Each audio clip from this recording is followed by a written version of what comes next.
You're with Julian on the Brown Note and a review of the album Topical Dancer by, I think I called her Adigéry before, but I think she says on the album that her name is Charlotte Adigéry, which makes me feel very French indeed.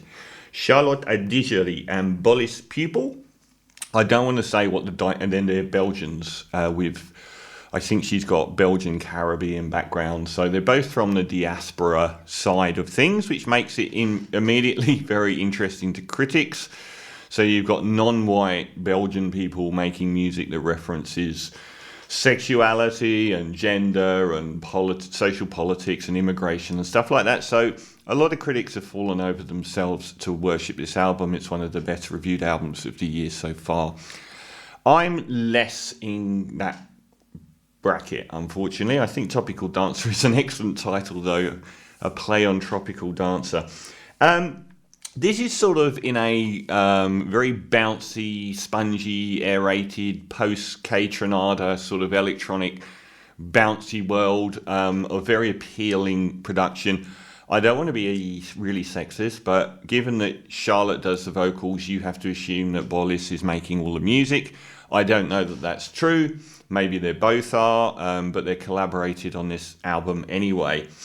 The main flaws with this album, I've heard the term didactic used, which is where sentences are simply spoken, almost like a catechism, where it's like, you will love yourself, I am non-binary, just sentences floating in space with no attached narrative to them, which makes them, at their worst, they come across like one of those well-meaning groups that come into schools to talk about gender positivity, or, you know, they make the students cringe, and they just basically say, hey, here's the sexual assault panda, or some, as we've seen on shows like South Park and many others, where they bring in a group to the school to teach them about sexism or consent, you know, the same sort of standard as one of the Liberals' consent videos.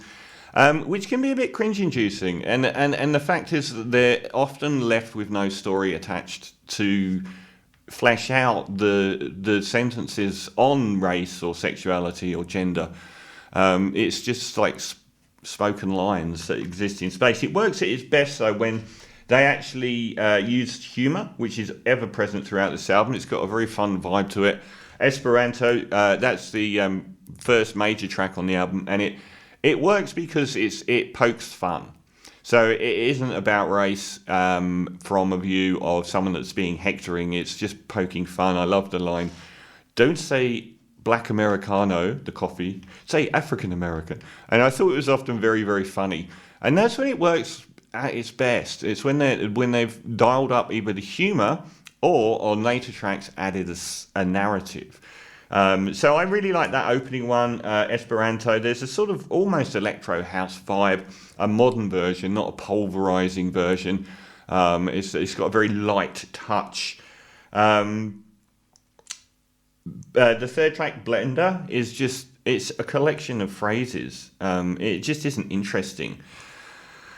Hey, track 4 again. It would be. She's got a lovely voice. It's a very appealing voice, whether she's doing spoken word or singing, and having that French tinge to her accent. One of the world's greatest female accents is great. But some of these tracks would be better without her on them as instrumentals. As some of the background instrumentation is actually really good, and it would make a solid electronic album without any singing on it. I did like the line in that track, though. You say you love plants, but you eat them.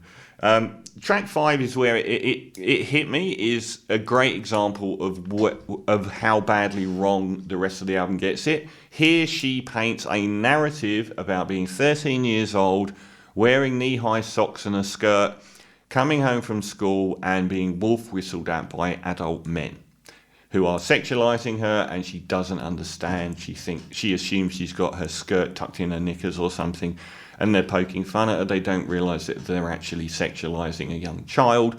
That really works. It's a standout on the album for me.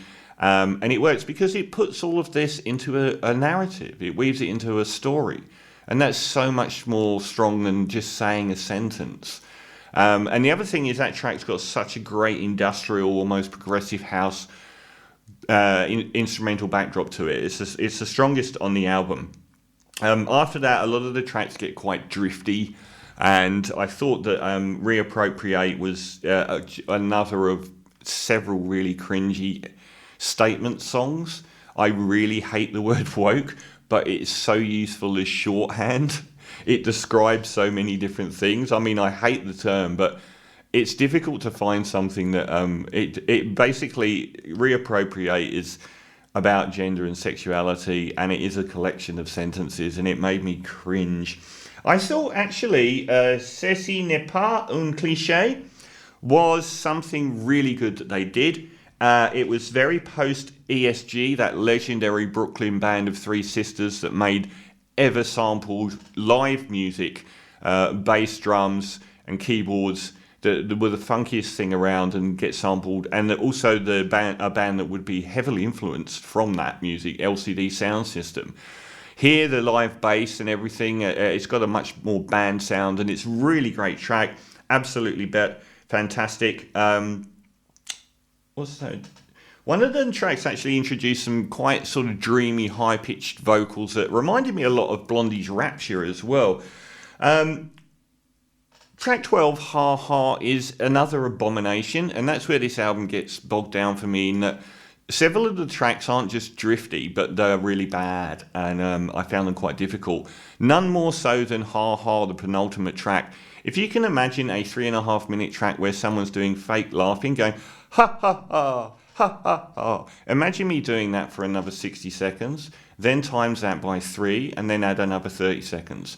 It's unbelievably unlistenable, and I don't know who thought 3.5 minutes of someone doing a fake laugh over a beat would be in any way appetizing. I don't know what they're trying to say.